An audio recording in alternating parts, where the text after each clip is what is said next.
नमस्कार, मैं Ashutosh Rana crime petrol के इस नए अध्याय में आप सभी का हार्दिक स्वागत करता हूं। लोग कहते हैं कि आज के आधुनिक युग में हम मशीनों के गुलाम बन चुके हैं, लेकिन क्या आपने कभी सोचा है कि दुनिया की सबसे जटिल मशीन कौन सी है? वो है इंसानी दिमाग। हमारे दिमाग में इतनी शक्ति होती है कि वो जटिल से जटिल और सूक्ष्म से सूक्ष्म काम कर सकता है। आज हमें धरती के गर्भ से लेकर अंतरिक्ष की ऊंचाइयों तक सब पता है, और ये सब संभव हुआ हमारे इंसानी दिमाग की शक्ति के कारण। लेकिन जहां एक तरफ कुछ महान सकारात्मक लोगों का दिमाग हमारी दुनिया को खूबसूरत बना रहा है, वहीं दूसरी तरफ कुछ ऐसे कुंठाग्रस्त लोग भी हैं जो इसे नरक से भी बदतर बनाने पर तुले हुए हैं। हमारे समाज में अपराध और अपराधियों की संख्या में दिन दूनी रात चौगुनी बढ़ोतरी होना इस बात का सबूत है। तो आखिर वो कौन सी चीज है जो एक अच्छे खासे इंसान को शातिर अपराधी बनाती है? आइए समझते हैं आज के क्राइम पेट्रोल के इस केस में। जिंदगी और मौत के बीच बस कुछ ही यादगार दिन होते हैं, कुछ बहुत अच्छे और कुछ बहुत खौफनाक, लेकिन मेरे लिए सारे दिन एक जैसे हैं। सुनो ना, आज ऑफिस से जल्दी आ जाना, मार्केट जाना था नई क्रॉकरीज खरीदने। अच्छी भली तो है क्रॉकरीज, क्या प्रॉब्लम है? 1000 बार बोल चुकी हूँ, ये क्रॉकरीज बेकार हो चुकी है, पुरानी हो चुकी है। समझ में नहीं आता क्या तुम्हें?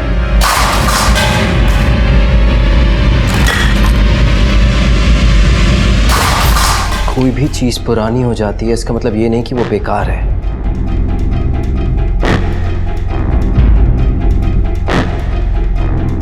अब ये बेकार है। ये जो ड्रामा करना है ना तुम्हें, कहीं और जाके करना। पुराने और बेकार तो तुम भी हो चुके हो। क्या तुम्हें भी ग्लास और प्लेट्स की तरह फेंक दूं मैं? मेरी किस्मत ही खराब है।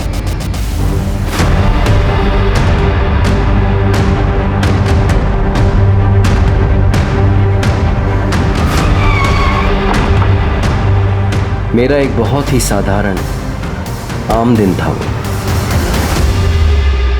सर आजकल है ना, कोई भी विंडो शॉपिंग में जाके अपने जूते नहीं घिसता, जस्ट अ क्लिक और घर बैठे शॉपिंग हो जाती है। सर ऑनलाइन मार्केटिंग में ही सबसे ज्यादा प्रॉफिट है। हमसे बेहतर लेदर आपको मार्केट में कहीं और नहीं मिलेगा। और सर हमारे ये जो इंडियन ट्रेडिशनल डिजाइन है ना, इसकी इंटरनेशनल मार्केट में बहुत सारी डिमांड है। और सर ये बिजनेस प्रपोजल मेरी बेटी ने बनाई है, देखिए सर एक बार। मेरी बेटी बहुत ही होनहार, मेहनती और इंटेलिजेंट है, बस थोड़ा फाइनेंस चाहिए आपसे।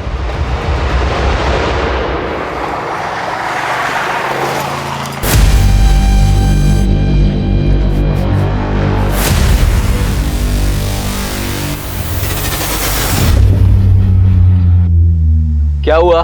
सीट बेल्ट लगाया हुआ है, गाड़ी स्पीड लिमिट में है, क्यों रोका? Routine checkup.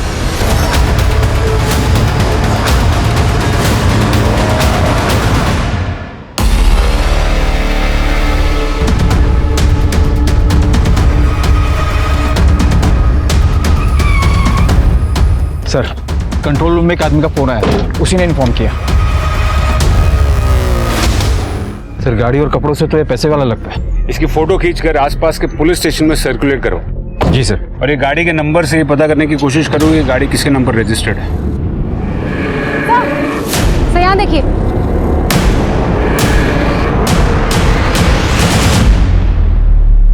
इतनी सारी लेडीज पर्स। मेरे पति ने किसी का क्या बिगाड़ा था? कोई क्यों मारेगा उन्हें? शिवानी जी, आपने अपने पति की 4 दिन पहले मिसिंग कंप्लेंट दर्ज की थी? जी, वो ऑफिस का कह के गए थे, लेकिन वापस घर आए ही नहीं। मैंने अगले दिन ही वाशी पुलिस स्टेशन में कंप्लेंट लिखवाई। आपके पति का किसी के साथ कोई झगड़ा? मुझे ये सब नहीं पता। ये 24 लेडीज पर्स दीपक की गाड़ी की डिक्की से मिली, क्या ये आपके?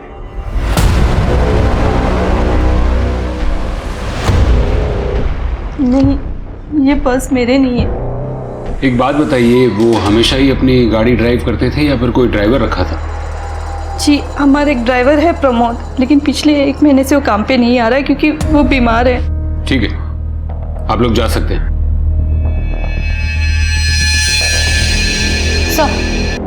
सर खारघर पुलिस स्टेशन से ये फैक्स आया।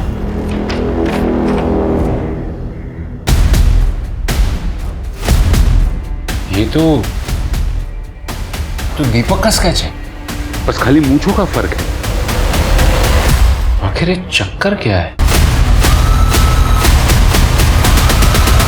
कोई ना कोई राज हर किसी की जिंदगी से जुड़ा होता है, लेकिन वो राज जो किसी की मौत से जुड़े होते हैं उन्हें सुलझा पाना आसान नहीं होता।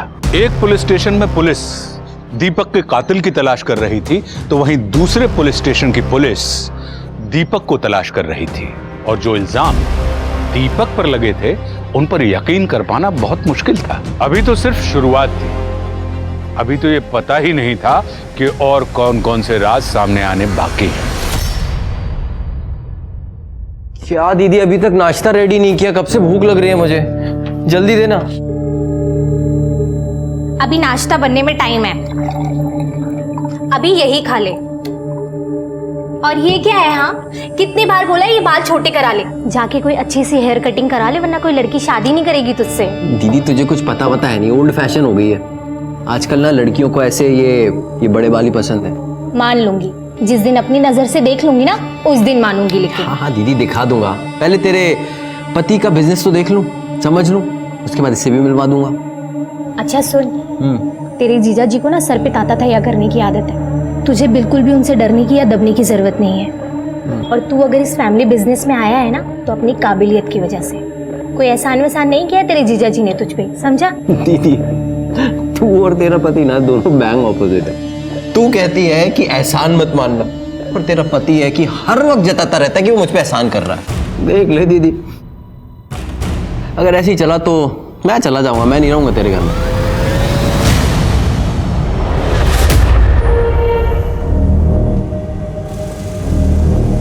आ गई ऐसी करके, फोन उठाने पे तो मौत आती है तुझे, कब से फोन कर रहा हूँ। अरे हमारा फोन खो गया है। अच्छा, मेरे माथे पे कुछ लिखा हुआ है क्या?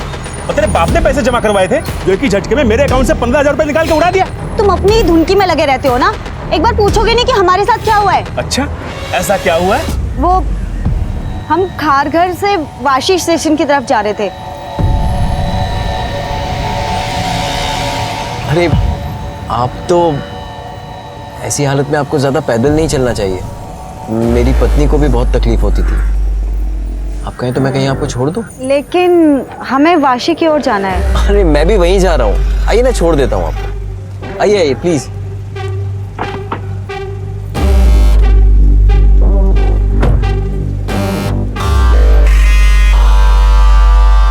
तुम्हारे जैसी खूबसूरत लड़की को इतनी तकलीफ नहीं उठानी चाहिए। अरे हम तो भूल ही गए, हमें ना पैसे निकालने हैं। क्या आप एटीएम के पास कार रोक देंगे? हाँ बिल्कुल, क्यों नहीं। अरे आप क्यों तकलीफ कर रही हैं, मैं निकाल कर ले आता हूँ, अगर आपको मुझ पर भरोसा है तो। ऐसी बात नहीं है, आप बहुत ही अच्छे नेक इंसान हैं। 500 रुपये निकालना है। जी, और पिन? 2211। तूने कार्ड और पिन उस आदमी को दे दिए और उसने निकाले अकाउंट से पैसे। अल्लाह कसम यही हुआ था, वो उसने कोई जादू टोना सा कर दिया था कि मैं उसकी बातों में आ गई। इतना झूठ बोलती रही औरत। हम सच कह रहे हैं, वो किसी बड़ी महंगी गाड़ी में आया था, दिखने में भी शरीफ दिख रहा था, और पैसे की खुशबू तो मानो उसके बदन से आ रही थी। अब ऐसे आदमी पे किसको भरोसा नहीं होगा?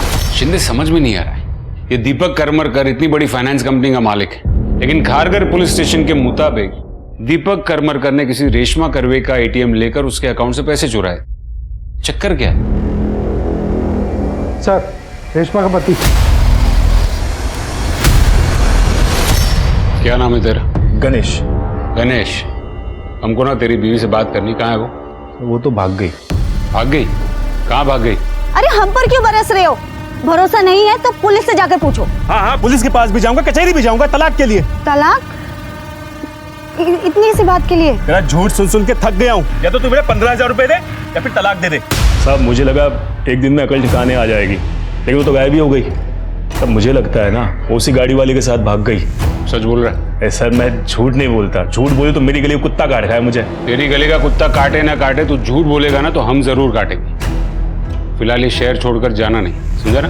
और तेरी बीवी रेशमा आई ना तो उसे यहाँ लेकर आना, हमें उससे बात करनी है। चल रिवर्स गियर डाल और निकल इधर से। सर आपको क्या लगता है ये सच बोल रहा है?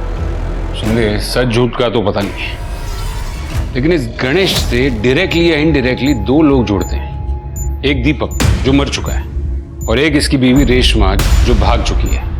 इस पर नजर रखो और रेशमा को कहीं से भी ढूंढ के निकालो, और ये दीपक की गाड़ी को और मोबाइल के जीपीएस सिस्टम को ट्रैक करो, और वो जहां जहां गया था वो एरियाज के सीसीटीवी कैमरा को खंगालो। जी सर। सर दीपक के ऑफिस से पता चला है कि दीपक की कुछ दिनों पहले एक पर्स मैन्युफैक्चरर के साथ बहुत गर्मा गर्मी हो गई थी। कौन है ये लोग? I am sure mister Jayant कि आपकी बेटी काफ़ी इंटेलिजेंट है, लेकिन मैं आपकी कंपनी को फाइनेंस नहीं कर पाऊंगा। क्यों? क्योंकि आज वर्ल्ड में ज़्यादातर लोग एनिमल क्रुएल्टी के अगेंस्ट हैं, जीव हत्या के खिलाफ। ऐसे में किसी प्योर लेदर के बिजनेस में इन्वेस्ट करके मैं कोई रिस्क नहीं ले सकता। ऐसे बकवास प्रपोजल में मुझे कोई इंटरेस्ट नहीं है। बहुत बड़ी गलती कर रहे हैं आप मिस्टर दीपक। आप लोग जा सकते हैं। हम लोग यहाँ बिजनेस प्रपोजल लेके आए थे, भीख मांगने नहीं, जो इतना आखड़ दिखा रहे हैं आप। पैसा होना तो अकड़ा ही जाती है। सिक्योरिटी! मिस्टर दीपक, याद रखूंगा इस बेइज्जती को।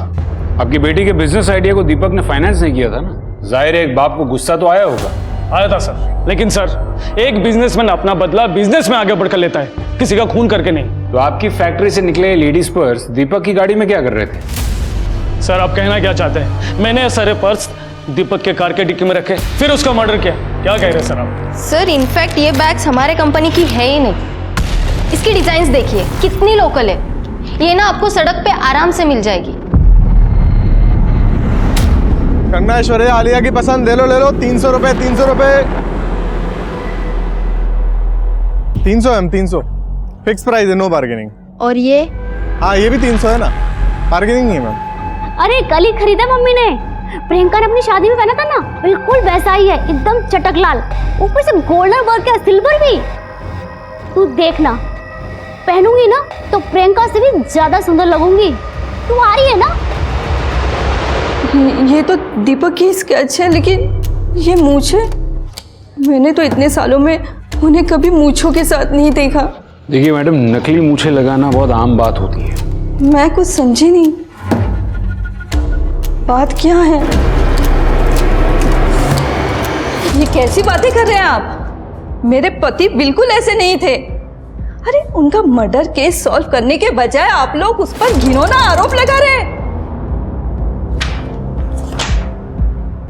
ये एफआईआर रिपोर्ट 1 महीने पहले दर्ज की गई थी, देखिए। शिवानी जी, हर इंसान के अलग अलग रूप होते हैं। क्या आपके पति दीपक की जिंदगी का ऐसा कोई पहलू था जो शायद छुपा कर रखते हो? मुझे नहीं लगता। अरे आप लोग यहाँ क्या कर रहे हैं? मैंने मना किया था ना कमरे से बाहर निकलने के लिए। चलिए अंदर जाइए, अंदर जाइए।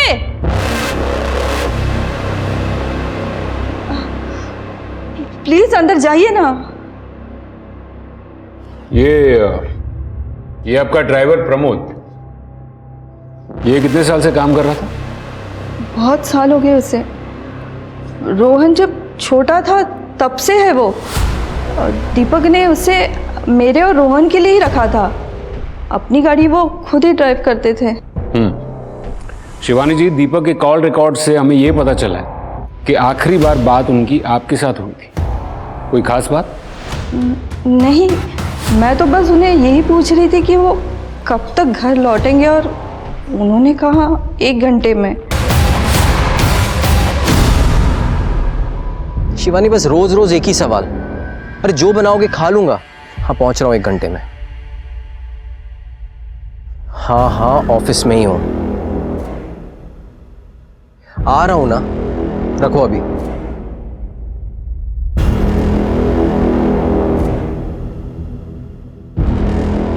दीपक, क्यों आते हो यहाँ पर? मेरी साफ सुथरी बातें तुम्हें समझ नहीं आती? इस दुनिया में साफ सुथरी बात कोई होती ही नहीं है।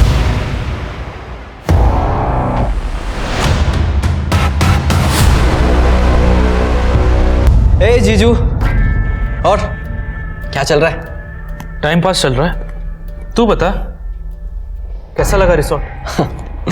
सच कहूं, मजा नहीं आ रहा है, एकदम बोरिंग है।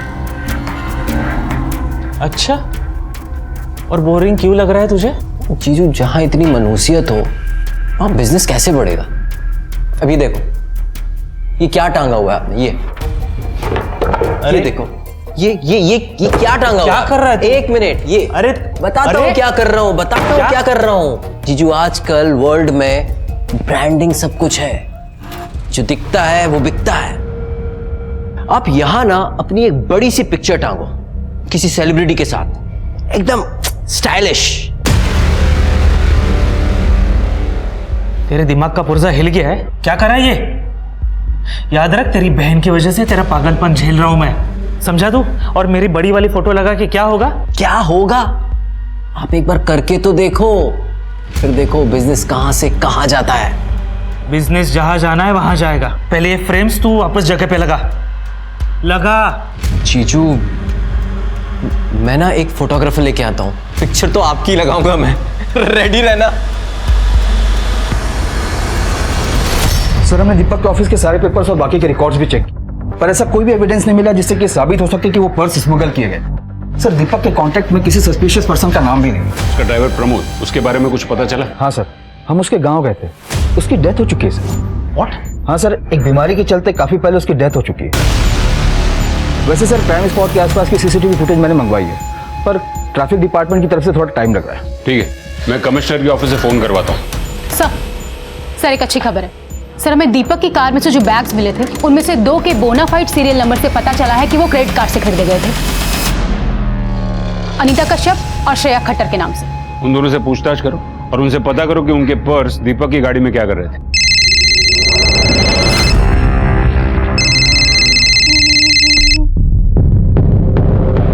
हेलो, अनीता कश्यप जी? मैं नवी मुंबई पुलिस थाने से बात कर रही हूँ। मुझे आपसे एक बैग के सिलसिले में बात करनी थी जो आपने पूना से खरीदा था और अब शायद आपसे खो गया। आई एम सॉरी, मुझे नहीं पता आप किस बारे में बात कर रहे हैं। मेरा कोई पर्स नहीं खोया है। ठीक है, जरूरत पड़ी तो आपको दोबारा कॉल करूंगी। जी।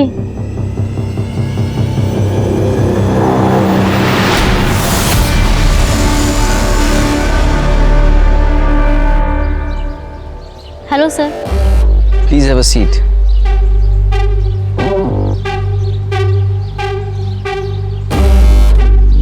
सीवी लाई हो?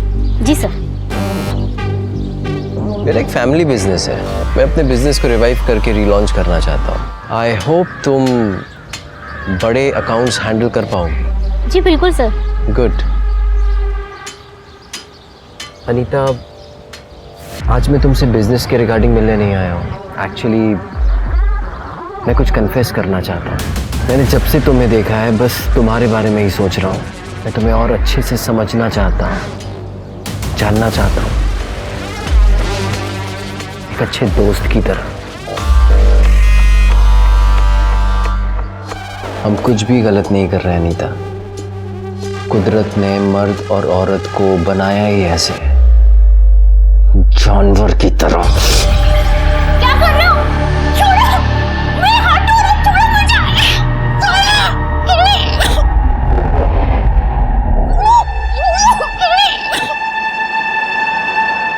अनीता, अनीता बेटा नीचे आ जाओ, लड़के वाले आ गए हैं।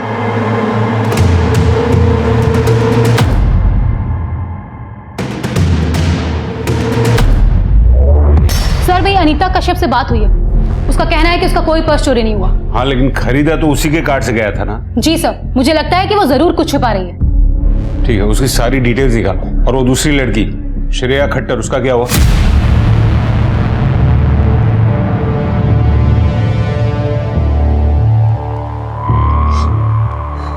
वही है मैम।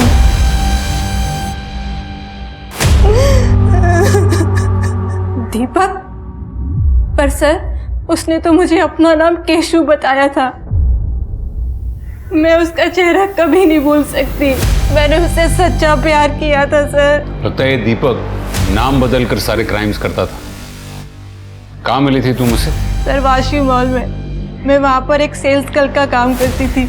सर, मुश्किल से 1 हफ्ते बाद ही उसने मुझे शादी के लिए प्रपोज कर दिया था। हम 1 हफ्ते की छुट्टी के लिए गोवा गए थे। सर, सब कुछ मेरे लिए सपने जैसा था, लेकिन सर सपने तो टूट जाते हैं ना। और ये मुझे गोवा में छोड़कर कहीं गायब हो गया। कितने साल पहले की बात है ये? सर करीबन 1 साल हो गया। मुझे उसके साथ बिताया हुआ हर पल अच्छे से याद है। सर उसने मुझसे जबरदस्ती अपने लिए एक महंगा मोबाइल खरीदवाया। शिंदे, लेकिन हमें तो एक भी मोबाइल नहीं मिला।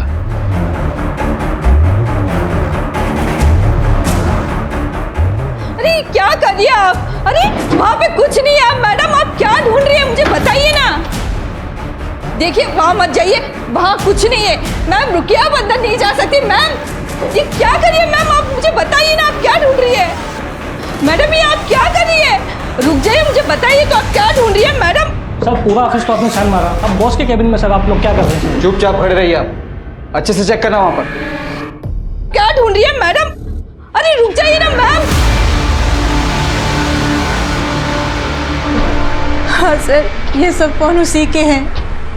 और हाँ सर ये फ़ोन मैंने खरीदा था केशु के लिए, अपने केशु के लिए। बकवास करिए सर, सरासर बकवास करिए। ये कह रही है कि मेरे पति ने इसे 1 हफ्ते तक गोवा में यूज किया। अरे उनका मर्डर हुआ और तुम उनके नाम पर कीचड़ उछाल रही हो। झूठ बोल रही है सर, झूठ बोल रही है। और आप इतना दावे के साथ कैसे कह सकते हैं कि ये झूठ बोल रही है? क्योंकि सर मेरे पति किसी भी औरत के साथ कुछ कर ही नहीं सकते थे, वो गए थे। जब किसी की मौत होती है तो चाहे ना चाहे हमारी संवेदना उसके साथ जुड़ जाती है। लेकिन मौत के बाद दीपक का जो चेहरा पुलिस के सामने आ रहा था, उससे उलट दीपक के चरित्र पर सवाल उठ रहे थे। क्या सच में दीपक वैसा ही था जैसा पुलिस की जांच में नजर आ रहा था, या इस सब के पीछे कोई गहरी साजिश थी? जीजू कैसे उजड़े हुए चमन भर्ती कर रखे हैं आपने? ऐसे तो आपकी बगिया में कभी बाहर ही नहीं आई। जीजू रिजॉर्ट ना हैपनिंग टाइम स्पेंड करने के लिए, हैपनिंग टाइम, ऐसे कब्र में लटके लोगों को देखने के लिए नहीं। ओ जीजू डोंट वरी, मैं हूं ना। मैं ना इस रिजॉर्ट की काया पलट कर दूंगा। केशु तुझे याद है कि तू भूल गया कि यहाँ पे तेरी बहन पार्टनर है, तू नहीं। मुझे से कुछ फर्क नहीं पड़ता जीजू, मैं एक आर्टिस्ट हूँ और मुझे ना सिर्फ परफेक्शन पसंद है, और मैं इस जगह को परफेक्ट बना के रहूंगा। ये दीपक करमर करके ट्रैवल हिस्ट्री को चेक करो और पता करो कि वो दोनों औरतें, दीपक की बीवी और वो श्रेया, वो दोनों जो क्लेम कर रही है उसमें कोई सच्चाई है भी या नहीं? जी सर। सर दीपक ने अम्मी को भेजने के लिए मेल लिखी थी लेकिन भेजी नहीं थी। ये दीपक के मेल बॉक्स के ड्राफ्ट से मिली है सर। ये अमी मतलब वही है ना जो पर्स के बिजनेस के फाइनेंस के सिलसिले में दीपक से मिली थी? जी सर। मैं तुम्हारे बिजनेस आइडिया को सपोर्ट कर सकता हूँ, लेकिन मेरी एक कंडीशन है। सर मेरे फादर इन लॉ कल शाम से मिसिंग है।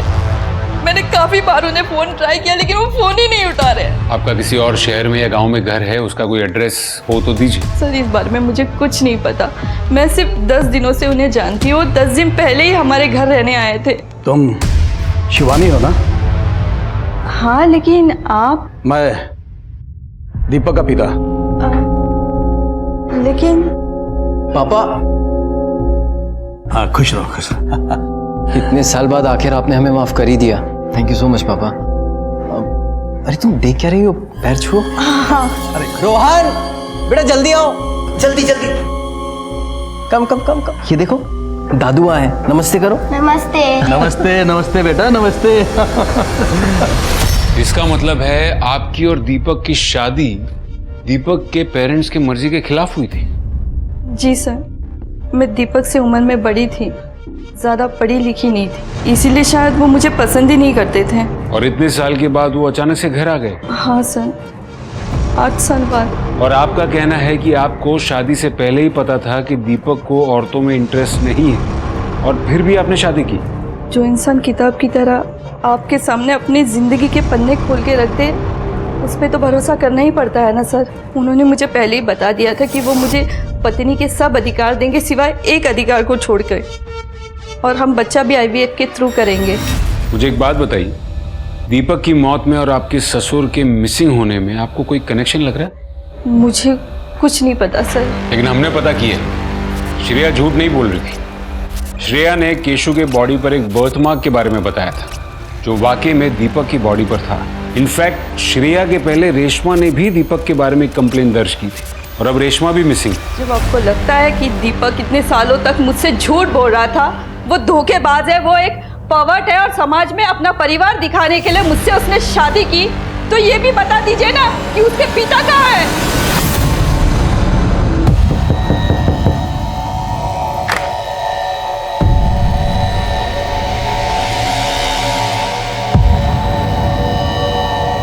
ये चोट कैसे लगी? किसने किया ये सब? अपने पति से पूछ।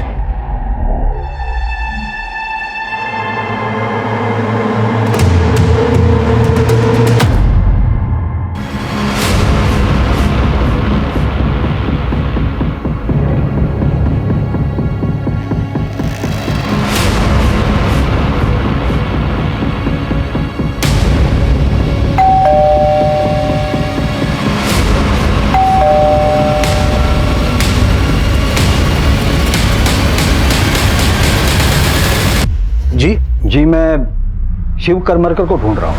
हाँ बोलिए, मैं ही हूँ शिव करमरकर। क्या दीपक करमरकर के पिता आप हैं? जी हाँ, दीपक का पिता मैं ही हूँ। दीपक क्यों आते हो यहाँ पर? मेरी साफ सुथरी बातें तुम्हें समझ नहीं आती? इस दुनिया में साफ सुथरी बात कोई होती ही नहीं। ऐसे कैसे हो सकता है? दीपक ने तो खुद बताया था कि वो उसके पिता है। हमने सब पता कर लिया।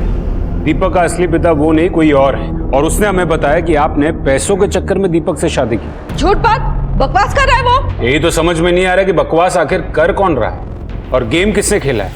आपने, दीपक के नकली पिता ने, या फिर दीपक अपने ही किसी गेम का शिकार बन गया? और इन सब सवालों के जवाब देने के लिए आपको हमारा मेहमान बनना होगा। मैडम मैंने कुछ नहीं किया, छोड़ दीजिए मुझे। सर दीपक के घर से जो हमें फोन्स मिले थे उन सभी को हमने डिकोड किया और उनमें से एक फोन में सर हमें ये इमेजेस मिली।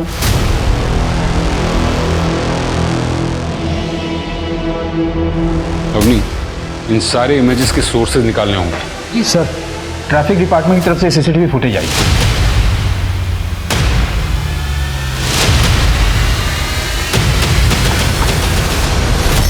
अरे लेकिन अंदर आने की क्या जरूरत है? बात करो ना बाहर से। उतरो, गाड़ी से उतरो।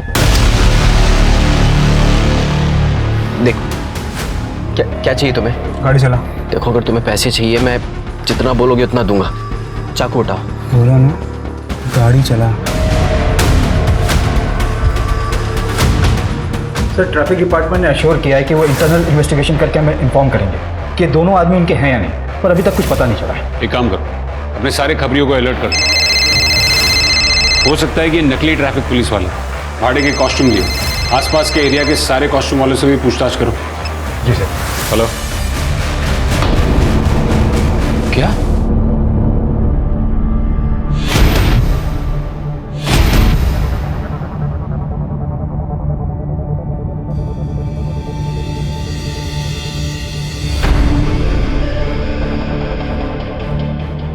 आपने कब देखा इसको? सर करीब 2 घंटे पहले जब मैं यहाँ आई तब वो ऐसे ही थी। इसे हॉस्पिटल ले जाना होगा शांति, एम्बुलेंस बुलाओ। जी सर। सब मेरी ही गलती है। आपकी गलती? मैं कुछ समझा नहीं। सर एक और लड़की 3 दिन पहले गायब हुई थी।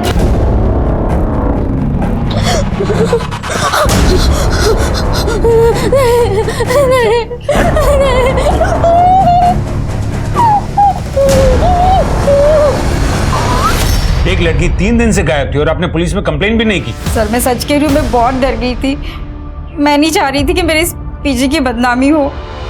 सर एम्बुलेंस आ रही है।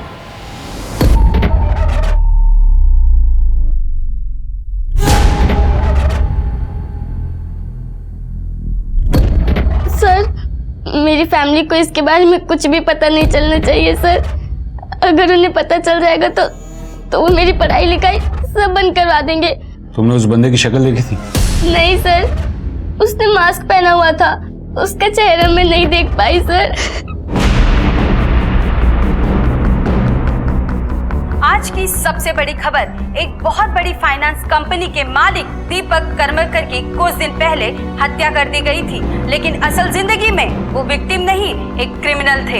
इसी के साथ आपको बता देते हैं कि एक और बड़ी खबर आई है नवी मुंबई से 2 लड़कियों के रेप होने की। आखिर मुंबई जैसे शहर में डबल रेप, कहाँ गया प्रशासन जिन्होंने ये दावा किया था कि लड़कियां मुंबई में सुरक्षित हैं? आइए जानते हैं कि अपोजिशन पार्टी का इस सर एक और लड़की की रिपोर्ट आई है जिसे मार्केट एरिया में टारगेट किया गया है। मॉडस ऑपरेंडी यहाँ की क्राइम से मिलती जुलती है। पहले लड़की को प्यार में फंसाया, फिर होटल में ले जाकर ब्रूटली रेप किया।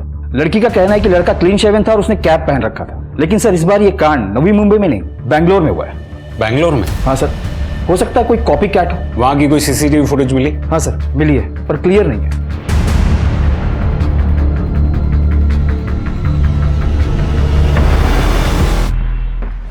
इसमें तो कुछ भी पता नहीं चल रहा है। अवनी, नवी मुंबई के पीजी से जो लड़की गायब हुई थी रोहिणी, उसके बारे में कुछ पता चला? सर उसका मोबाइल पीजी में ही बंद हो गया था और उसके सोशल मीडिया प्रोफाइल में भी कुछ सस्पिशियस नहीं दिखाई दे रहा। एक बंदा पीजी में घुसता है, एक लड़की को रेप करता है, एक लड़की को उठाकर चला जाता है और किसी को कुछ पता नहीं चलता। पुलिस समझ नहीं पा रही कि अगर दीपक को मर्द पसंद थे तो उसने औरतों और लड़कियों के साथ बलात्कार क्यों किया? सवाल कई थे, लेकिन इनके जवाब अब वही लोग दे सकते थे जिन्होंने दीपक को फंसाया था। पुलिस ने अपनी छानबीन तेज कर दी थी। हर जगह उसकी नजरें थी, मार्केट, होटल्स, मॉल, खास तौर से नवी मुंबई इलाके में। और 1 महीने के बाद उन्हें आशा की एक किरण दिखाई दी। ये देखिए,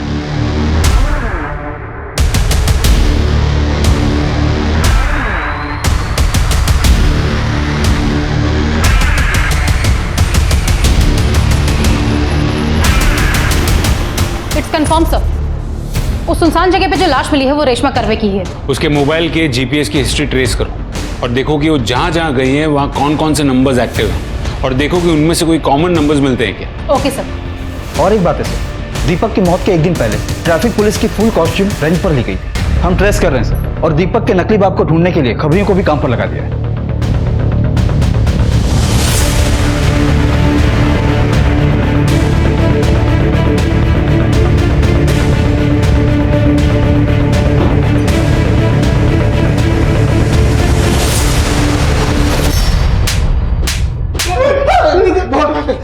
सर हमने कुछ नहीं किया सर, हमने नहीं मारा सर, दीपक को नहीं मारा सर। दीपक को कैसे जानते थे?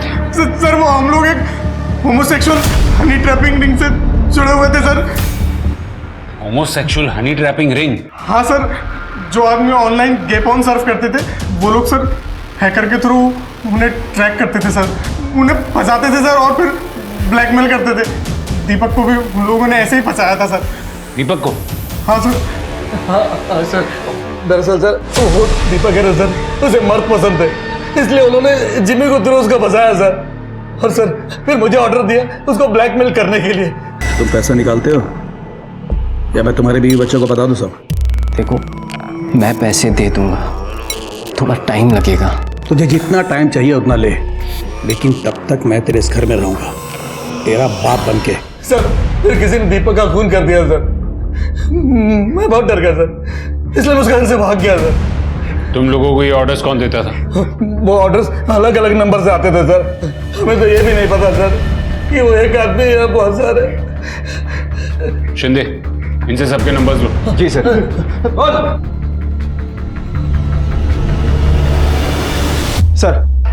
सर जिम्मी और उसके साथी ने हमें 18 नंबर्स दिए हैं। इसमें से बहुत से नंबर इंटरनेशनल्स हैं जो कि वीपीएन्स के थ्रू कनेक्ट होते हैं। कुछ नंबर बंद हैं, लेकिन कुछ नंबर सर उस एरिया में भी एक्टिव थे जहां से हमें रेशमा की बॉडी मिली। शिंदे, ये 2 नंबर्स देखो, ये दोनों नंबर्स दीपक और रेशमा दोनों के केस को कनेक्ट कर रहे हो, ऐसा मुझे लग रहा है। हो सकता है कि इन्हीं 2 नंबर्स से दीपक को ब्लैकमेलिंग के कॉल्स आते होंगे, और यही 2 नंबर्स जहां से रेशमा की बॉडी मिली वहां पर एक्टिव है। सर एक बात समझ में नहीं आ रही है, ये ब्लैकमेलर्स आदमी को शिकार बनाकर उनसे लाखों रुपए ऐंठते थे, तो सर सिर्फ 15,000 रुपयों के लिए एक प्रेग्नेंट औरत को किडनैप करके क्यों मारेंगे? सर हो सकता है कि इस केस से और भी रेप और किडनैपिंग के मामले जुड़े हों और ये दीपक उसी ग्रुप का कोई हिस्सा हो। शिंदे, जितने नंबर्स बंद आ रहे उसके बारे में भी जितना पता कर सको वो करो। और वो अनीता जिसने क्रेडिट कार्ड चोरी होने की 1 महीने बाद कंप्लेन की, उसे तो घुमा फिरा कर पूछो। मुझे डाउट है कि वो कुछ ना कुछ जरूर छुपा रही है। और वो श्रेया जिसने अपनी पहली कंप्लेन में ये कहा था कि दीपक ने नाम बदल कर उसे फंसाया था, इन दोनों से बराबर पूछताछ करो, जरूर कुछ ना कुछ मिलेगा।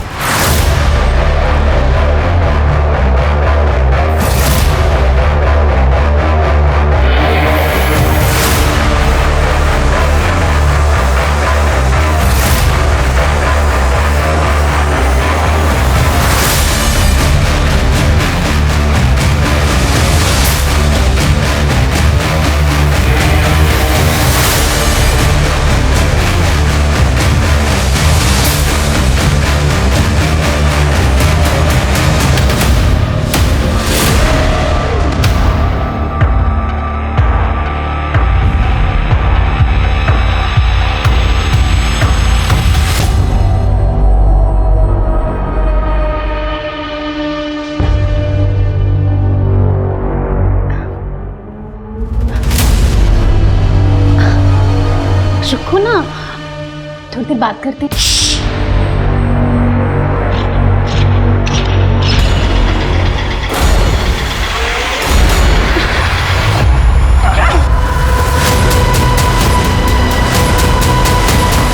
सर, मैं अपनी बात से कभी नहीं मुकरी। मैं आज भी आपसे ये बात कहती हूँ कि उसने मुझे धोखा दिया है और मैंने उससे सच्चा प्यार किया था। करती हूँ और करती रहूँगी। मैं उसके लिए कुछ भी कर सकती हूँ और इसी सच्चे प्यार के लिए जो उसने मुझसे कहा मैंने वो सब किया सर।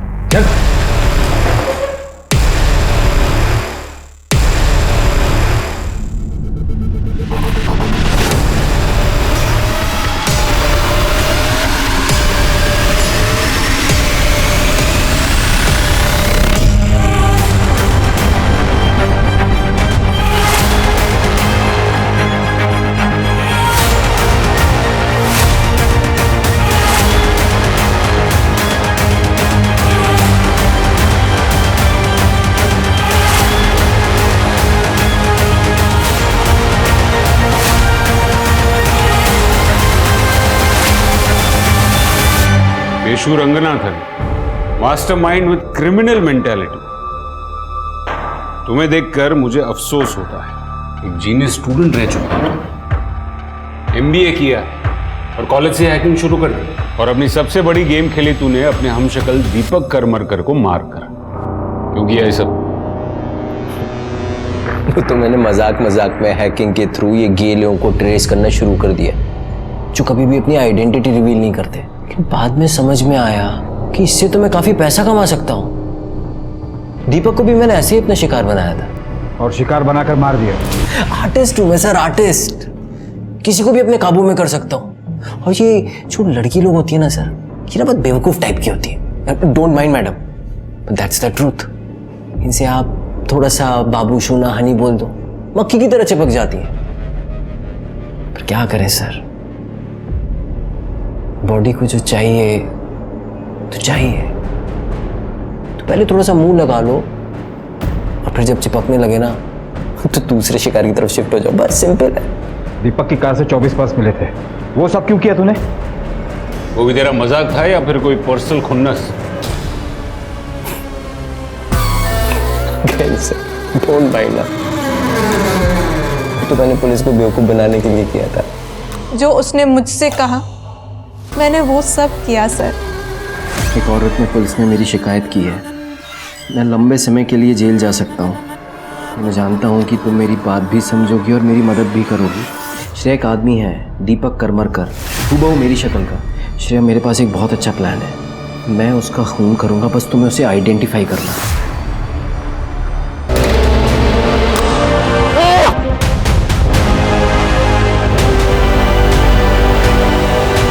आप लोग ना मुझे कभी पकड़ नहीं पाते, और तो मुझे उस सर फिरी लड़की रेशमा ने फंसा दिया। या तो हमारे पैसे अभी के अभी हमें वापस कर दो, या हम तुम्हारी कार का नंबर पुलिस को देके आ रहे हैं। और तुम्हारा ये हुलिया तो हम पहले ही पुलिस को बता चुके। तुमको पैसे चाहिए ना? मैं अभी तुम्हारे पैसे ला कर दूं। रुको, 2 मिनट लगेंगे। तो अब तक कितनी औरतों को बेवकूफ बनाकर उनका रेप कर चुका है? 1 मिनट सर।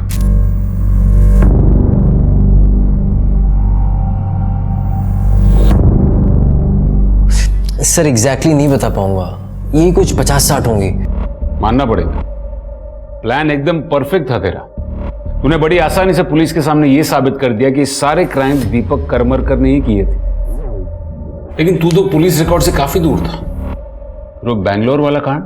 सर आप कभी बैंगलोर गए? सर बहुत ही सुंदर जगह है। तो बस मार्केट में एक लड़की को देखा और उसके पीछे पीछे चला गया बस। रोहिणी कहाँ है?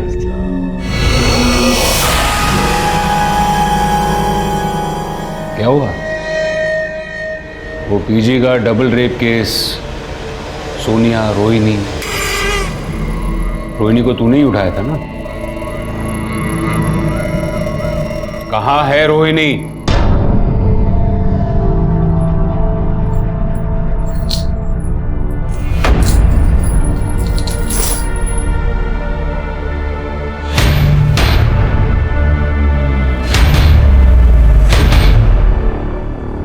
दीपक करमरकर केस में एक नया मोड़ आया है।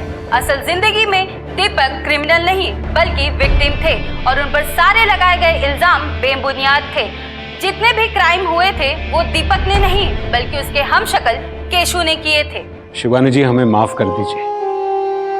मैं जानता हूं कि हमारी वजह से आपके परिवार की काफी बदनामी हुई है, लेकिन कई बार झूठ की परतें खरोचते वक्त हम पुलिस वालों से भी गलती हो जाती है। We are very sorry.